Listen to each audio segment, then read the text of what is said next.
मंडळी, आम्ही आता ह्या रस्त्याने वर आलेलो आहोत आणि इथून आता चालणार आहोत आम्ही वरती गडाच्या दिशेने।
मंडळी, आता फायनली आम्ही किल्ल्यावर पोहोचलेलो आहोत। थोडा वेळ विश्रांती करून आम्ही आमच्या पुढच्या कामाला सुरुवात करू। तर हा आहे किल्ल्याचा प्रवेशद्वार आणि बघा इथून सह्याद्रीचं रौद्र रूप खरंच खूप दमछाक झाले येताना।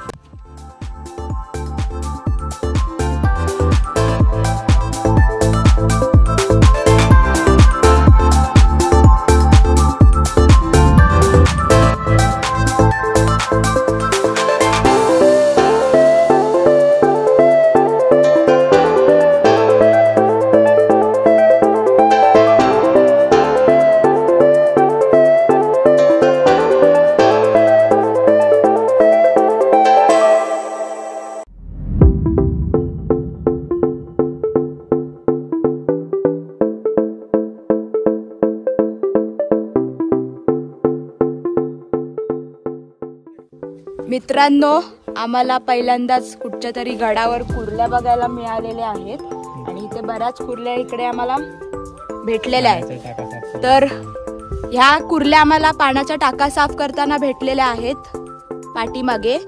तर ह्या कुर्ल्या आम्ही आता फ्राय करून खाणार नाही आहोत, त्यांना आम्ही सोडून देणार आहोत। पण माहित नाही एवढ्यावरती ह्या कुर्ल्या इथे किल्ल्यावर कशा आल्या।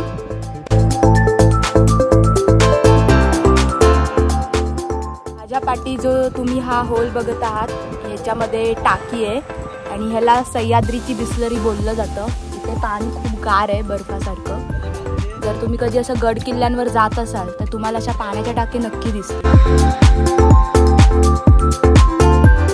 आता बाकीची लोक कामं करून आवरून आलेली आहेत। आमच्या पाठी इथे एक छानसं झाड आहे आणि आता इथे आम्ही जेवायला बसणार आहे। जेवण झाल्यावर परत स्वच्छता मोहीम चालू होईल।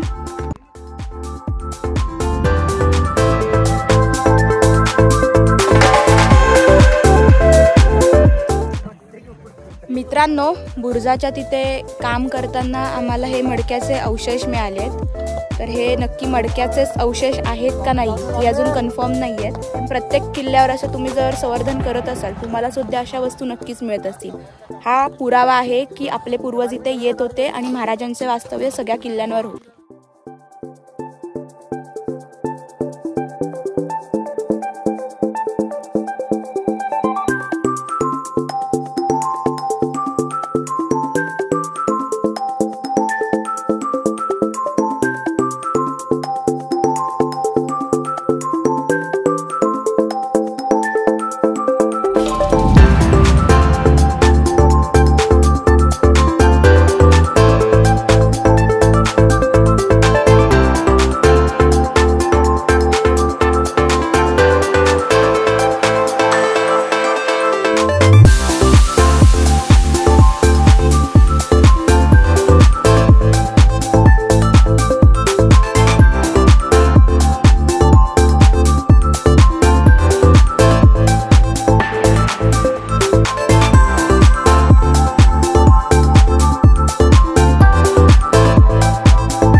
मित्रांनो, एक दिवसाची मोहीम आणि ट्रेक आटपून आणि इथली काही कामं आटपून आता सगळेजण निघालो आहोत आम्ही परतीच्या प्रवासाला।